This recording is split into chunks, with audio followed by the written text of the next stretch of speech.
Hi everyone watching. Talk to see you again. In this section, we have this problem. 22 to the power x minus 13 to the power x equals 315, and we want to get the value of x.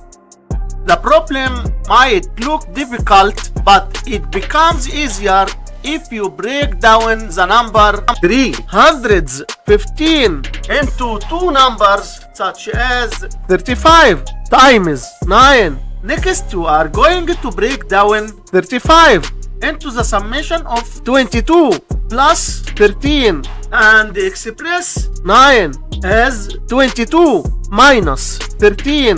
And now we have the difference of two squares form, which can be written as 22 to the power 2 minus 13 to the power 2.